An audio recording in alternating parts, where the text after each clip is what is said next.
Hello everyone. So today I'm going to be going over my first and second trimester pregnancy recap. So I wish I had done a first trimester recap and then now I would just be doing a second trimester recap. But at the end of my second trimester, if you've watched my channel at all for the past few months, you would have seen that about at the end of my first trimester was when we moved into this house. And just with everything going on, and I wasn't really posting on YouTube consistently yet at that point, it just didn't really cross my mind and I didn't necessarily have the time to do it. But now that I'm settled, I am going to kind of recap over both. So I'm going to do this video first off because I think that it could be very valuable for you to just kind of see what some people may experience in pregnancy. Every pregnancy is different, but I'm just going to be discussing mine.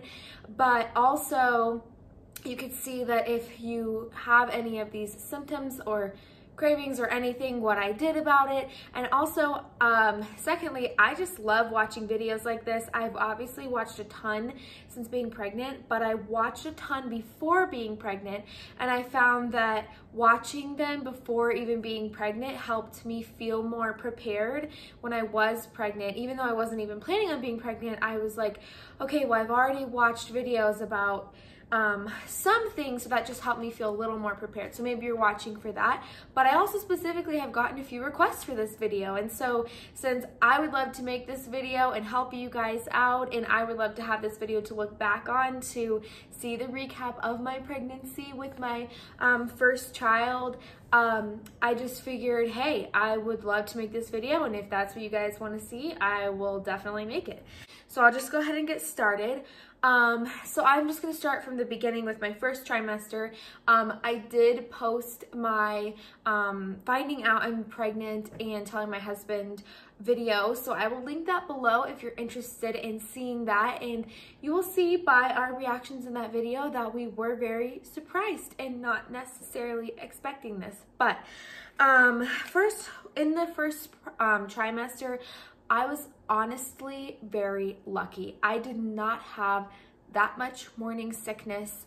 My main symptom was definitely being very tired. I was very tired. I was literally going to bed at 7 or 8 p.m. every single day and getting up at 7 or even 8, sleeping that many hours every single night.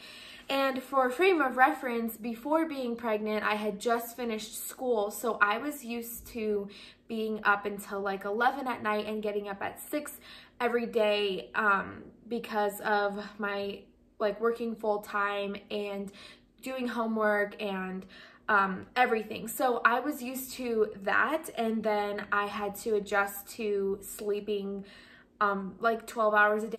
Normally, I was willing to sacrifice sleep to get things done, but I decided I was just going to take it easier and not make those sacrifices while pregnant because it wouldn't just be affecting me, it could be affecting my baby. So that was a huge mindset change I had to make. As far as morning sickness goes, I did have some. The main thing I had to do was adjust my diet. So I was used to having a smoothie every morning and sometimes not eating right away when waking up, and I had to adjust that and have carbs in the morning. So one, I kept almonds by my bed, and a lot of times I would have to eat some of them before even getting out of bed. I would even sometimes wake up in the middle of the night at 3 a.m. and be so hungry I had to eat that. So I definitely kept snacks by my bed. I did crackers and granola and smokehouse flavored almonds. That was just what sounded good to me, and it was a good source of carbs and protein. And then for breakfast, I would have to have avocado toast or something with carbs in it versus my smoothie. I know fruit has carbs in it, but you know what I mean. I had to have grains versus just fruit with peanut butter or whatever I normally had in my smoothie. And then I did have to adjust to eating more frequent and smaller meals. That just helped with my morning sickness. And there were like a few occasions when like nothing would sound good and I would just have to give in and eat whatever sounded good. I remember one week I made chicken and wild rice soup and I just couldn't eat it. And so I literally ate cereal for dinner like 2 or 3 times that week, and because that was all that sounded good. So, but overall, I didn't really have too much morning sickness. But most of the time, if I did actually like throw up, it was actually not in the morning. It would be later on in the day. So you've probably heard that before, but a lot of people, like, it's called morning sickness, but that doesn't mean that it's necessarily in the morning. And for some people it lasts all day, and I was fortunate enough that that didn't happen to me very many times. The last thing with the first trimester is the first thing I got.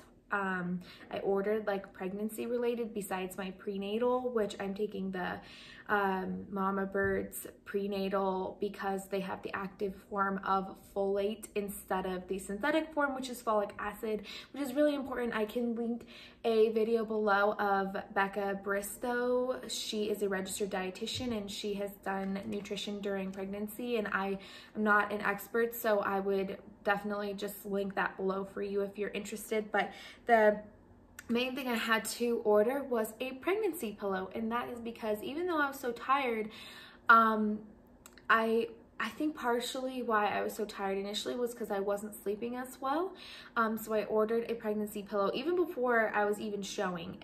So it just really helped me sleep better. I will link the one that I got below because there's a lot of different options. There's like a C-shaped one, L-shaped ones, and I got the like rectangle shaped one just because I wanted to be able to roll over onto either side that I wanted to sleep on, because I'm the kind of person that needs to be able to readjust a lot when I'm sleeping and like change positions.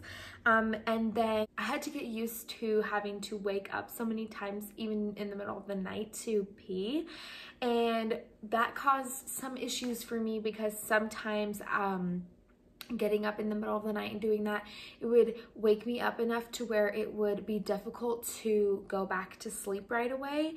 And so what I did was I always used my cedarwood and lavender essential oil to diffuse, which almost always helped me go back to sleep, but in the middle of the night, it didn't always do the trick. And so I ordered a Rudavela roller bottle, which has Ruta, valerian, and lavender, and that really did the trick. And after I ordered that, I didn't have to use it every night, but it was amazing for those nights when I would just lay there and couldn't go back to sleep.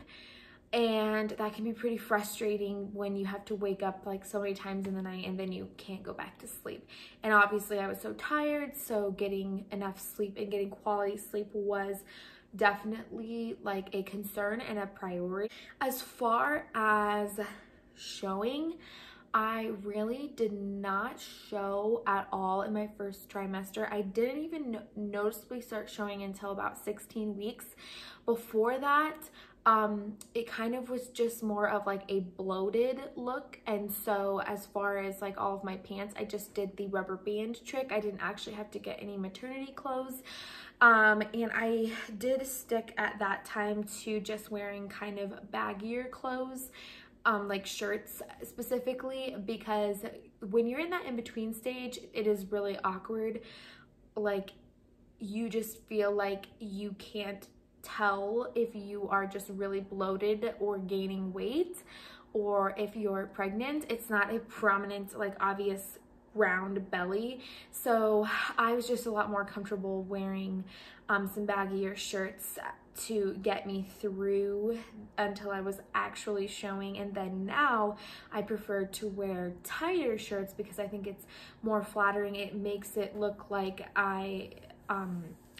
like the bigness is just in my belly and not everywhere else. But I'll get into that in the second trimester. That was really it for the first trimester. Not a lot really happened.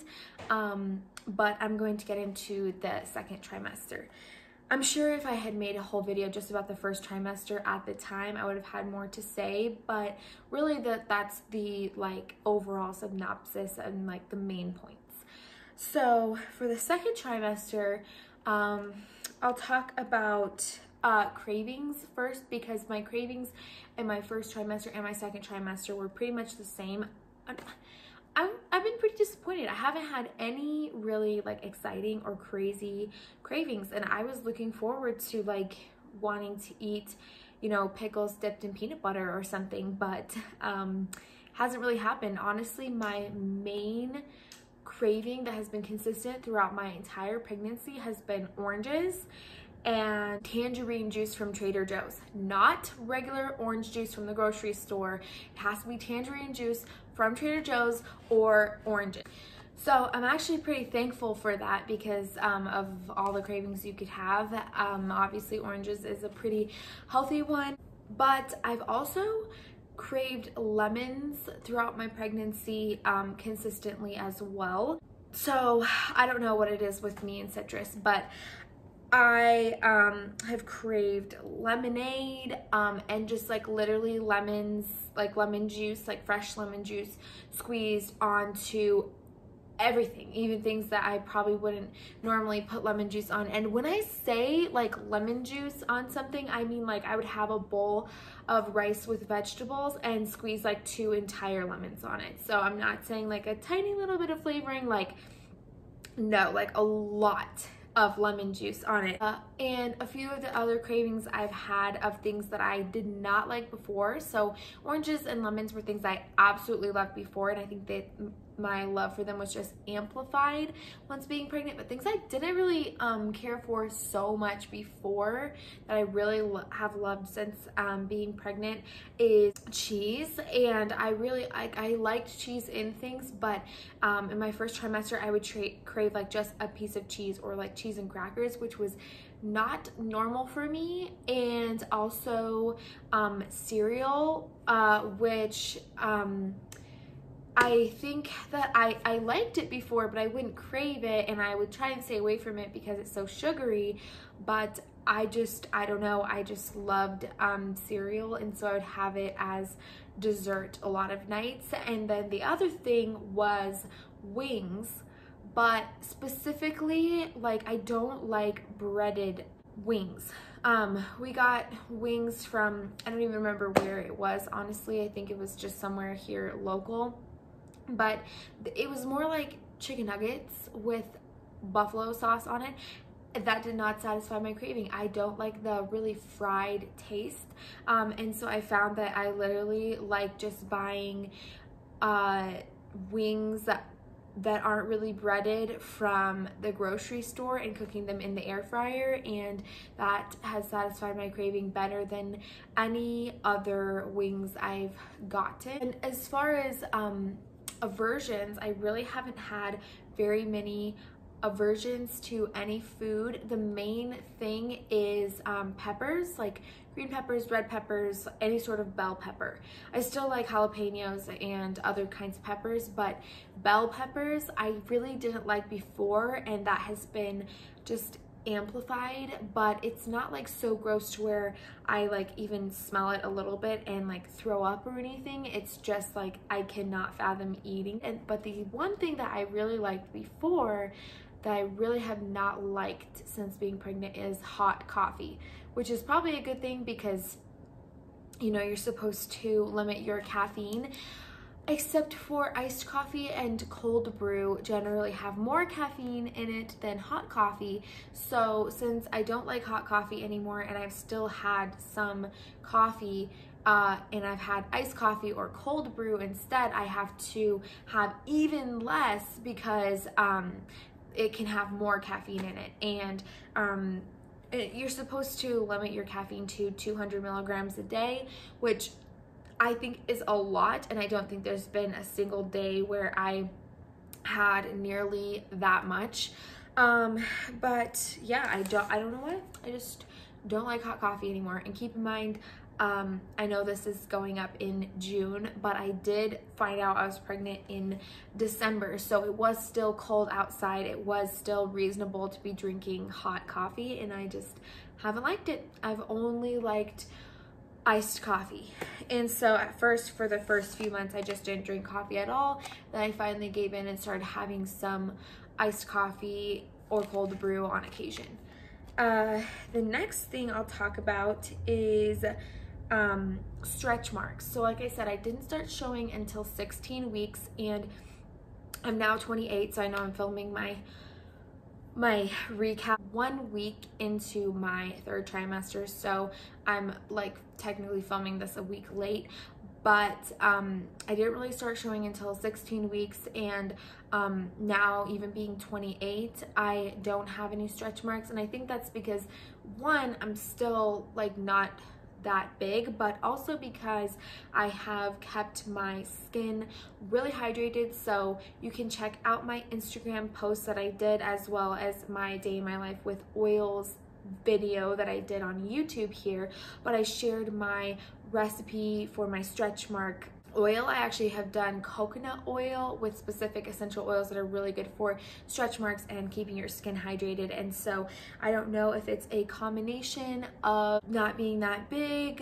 yet, or it being my first pregnancy, or the cream that I've been using, or maybe a combination of all three, but I don't have any yet, and that could change. I'm planning on doing a 3rd trimester recap at the end of my pregnancy, assuming that I don't go into labor before I, get a chance to do it, but I doubt that will happen. I just have a feeling that I'm going to go over my due date rather than early. I don't know why. Speaking on stretch marks and knowing which oils were good for stretch mark cream or keeping my skin hydrated or anything, one of the main things I've used throughout my pregnancy is actually the Gentle Babies book, and that has a lot of recipes of oils that did help me when I did have any sort of morning sickness or skin things or stretch marks, and as well as my pocket reference that I've talked about on Instagram many times. But that really helped me see any symptoms I was experiencing. I would refer to that and use my oils for natural remedies, because I refuse to take any sort of drugs, even ibuprofen or anything during my pregnancy. That's just my belief, and studies show that there is no safe dose to take of anything really during pregnancy. That's again just my opinion, but I'm doing the Bradley method, and they discuss how any dosage that would 100% be safe for your baby would be so small that it would do nothing for you. And so I have used peppermint for headaches, and like I said, I've used cedarwood and lavender and rutabaga for sleeping instead of melatonin, and just anything like that. So that's just my preference, but I will link those books below if you're interested in having more natural remedies. But speaking of showing, one of the things that I did not anticipate with really struggling with during pregnancy is, obviously I'm filming this or the first half of 2020, so you know what really has gone on during that. And with all of the stores closed, and even stores that were open like Walmart or Target, their dressing rooms are closed, I've really struggled to find any maternity clothes. I've had issues with ordering maternity clothes online and them not coming because of shipping issues, or I don't even know what. And I've had issues with buying maternity clothes from Walmart or Target, which were the only places open, and I couldn't try them on at the store, and I got them home and they didn't fit, and I can't return them either. And so all that to say, the reason why I bring that up is because that is one of the things that has caused my pregnancy to be pretty difficult for me, because I'm more uncomfortable, because when you have a growing belly and you don't have clothes that fit, it really makes it uncomfortable and accentuates any aches or pains or discomfort that you have. What I've done mostly is just ordered belly bands off of Amazon. So once I was too big for the rubber band trick, I've been using these belly bands, which is where you basically just put it over your belly and over your pants. And it's tight enough to hold your pants up without buttoning them. And that has been fine so far, but as my belly is getting bigger, even that is getting like really uncomfortable because my pants, like it's getting tight enough to where even with the belly band over, like the zipper part that's now not zipped digs into my skin, or just they don't fit right, because obviously they were from me wearing very tight and small pants before, and then now having a big belly, and even leaving them unbuttoned isn't quite big enough for how big my belly is now getting. It has been for probably halfway through my second trimester, and that's something that I'm honestly still struggling with, even though I'm now in my third trimester, because still most stores aren't open and no dressing rooms are open. Shirts are a lot easier than pants. And then I've ordered biker shorts from Amazon that are actually working really well. I can link those below. And then honestly, my Lululemon leggings have been the most comfortable thing that I have, even in my pre-pregnancy size. And so even though those are so expensive, I did decide to order a second pair. And I really didn't want to do that, but when I thought about it, it was like the only thing I could order that I knew for sure would fit, because I already had it and it was already working, and the fact that I knew that I could continue to wear those after pregnancy versus buying all these things that I would only wear during pregnancy. I felt like the money was justified because of being able to wear it for years versus only 3 more months. Anyway, that was a long rant about clothes, but really clothes and being comfortable is a huge part of getting through your pregnancy, and yeah, I have struggled with that. But speaking of discomforts and pains, the main thing I have struggled with has been extreme tailbone pain.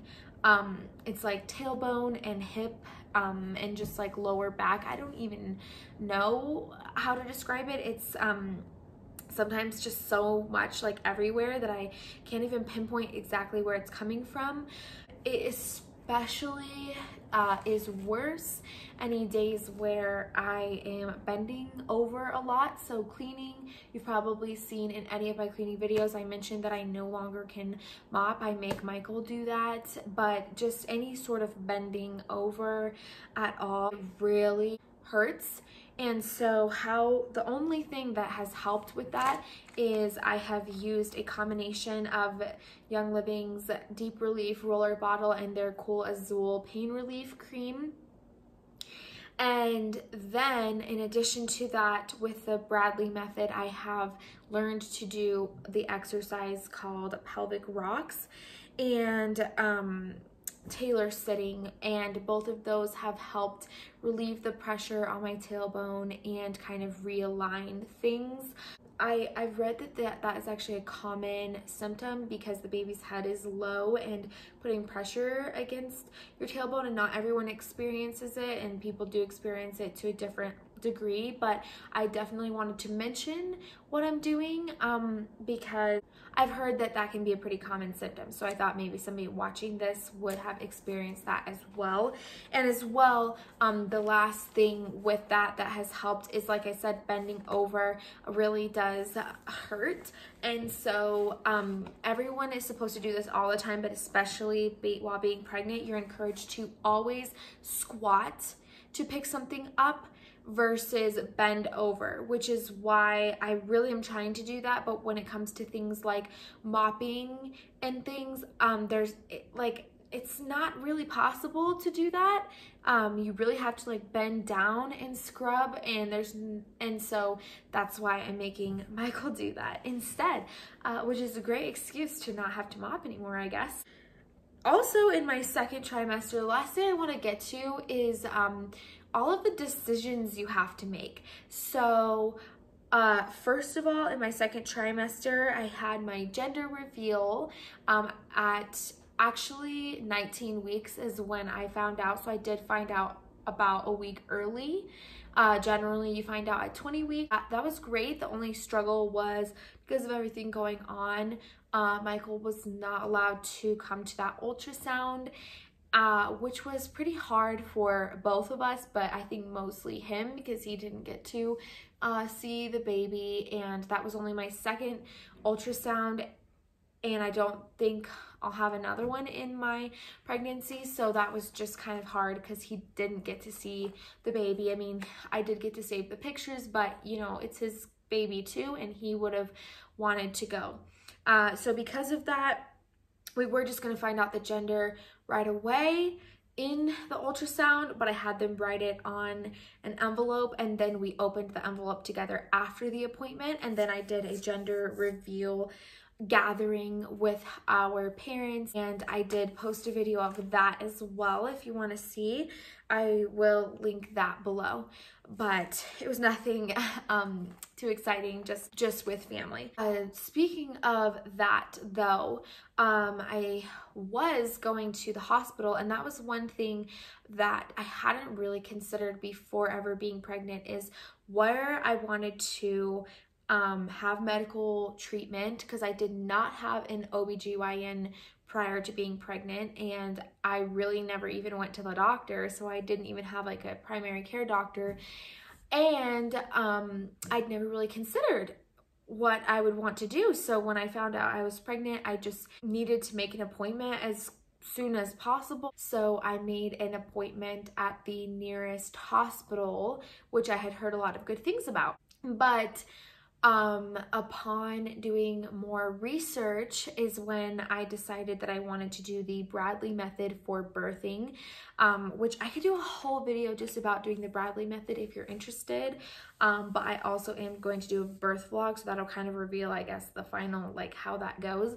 But I read forget what the name of the book is, but I will insert a picture of it here and link it below, but it is by like Susan McCutcheon, I think, of Birthing the Bradley Way. And then I read that book and decided, you know, I really don't, if I'm going to do this, I really don't think I'm going to be accommodated the way I want to be in the hospital.